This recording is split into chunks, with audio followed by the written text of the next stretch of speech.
మాటల మాంత్రికుడు అంటారండి త్రివిక్రమ్ గారిని. ఆయన మంత్రాల గురించి అంటే వేద మంత్రాల గురించి ఏం చెబుతున్నాడో విందాం ఒకసారి. మనకున్న వేదాలు 4: ఋగ్యజు సామధర్వణ వేదాలు. ఋగ్వేదం బేసిక్గా ఆంథ్రోపాలజీ గురించి చెప్తుంది. అంటే నేచర్లో ఏముంది, దేనికి భయపడాలి, కొండని చూసి భయం వేస్తుంది. ప్రీహిస్టారియన్ టైమ్స్లో ఉన్న మానవుడికి అందుకని దాన్ని ప్రే చేశాడు. గాలి చూస్తే భయం వేసింది, అందుకని తుఫాన్ని ప్రే చేశాడు. నిప్పును చూస్తే భయం వేసింది, అందుకని దాన్ని ప్రే చేసి టేమ్ చేశాడు దాన్ని. ఆయన ఏదో పాపం కమ్యూనిస్టు కాలేజీల్లో నేర్చుకున్నటువంటి 4 మాటలు చెప్పే ప్రయత్నం చేశాడండి. నిప్పును చూస్తే భయం వేసి అగ్నిదేవుణ్ణి ప్రార్థించలేదండి. అగ్నిదేవుణ్ణి కూడా భయపెట్టిన వాళ్ళు మన మహర్షులు, దృష్టిలో పెట్టుకోండి. అగ్నిదేవుడు కూడా శాపాలు ఇచ్చినటువంటి వాళ్ళు. అగ్నిదేవుడు మానవుణ్ణి సహాయం కోరి అర్థించినటువంటి ఘనత భారతదేశం యొక్క ఘనత. అర్జునుణ్ణి సహాయం అర్థిస్తాడు, కృష్ణ పరమాత్మని సహాయం అర్థిస్తాడు అగ్నిదేవుడు. అగ్నిని చూసి భయపడలేదు, అగ్నిదేవుడి యొక్క భయాన్ని పోగొట్టాడు భారతీయుడు.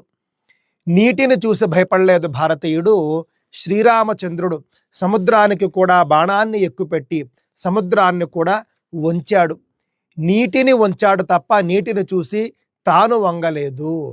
అదే విధంగా కొంతమంది చెబుతూ ఉంటారు, వీళ్ళే కమ్యూనిస్టులు, పాములను చూసి భయం వేసింది, పాముల్ని పూజించారు అని చెప్పేసి. జనమేజయుణ్ణి గుర్తు చేసుకోండి. జనమేజయ మహారాజు పాముల మీద కోపం వస్తే మొత్తం సర్పజాతిని అంతం చేయడానికి యాగం చేశాడు మహర్షుల్ని పెట్టుకుని. అంతేకాని పాముకి తల వంచలేదు. ఆ విధంగా ప్రకృతిలో దేనికి కూడా భారతీయుడు, ముఖ్యంగా హిందువు తల వంచలేదండి. వీళ్ళు ధర్మంగా బ్రతికారు కావున పంచభూతాలు ప్రకృతి సహకరించాయి. అవి కూడా ఒక్కొక్క సందర్భాల్లో తప్పులు చేస్తే వాటికి కూడా శిక్ష వేశారు భారతీయులు. ఇంత గొప్ప ఘనత భారతీయులది. వేదాలు అనంటే భయపడి చేసినటువంటి ప్రార్థనలు కాదండి.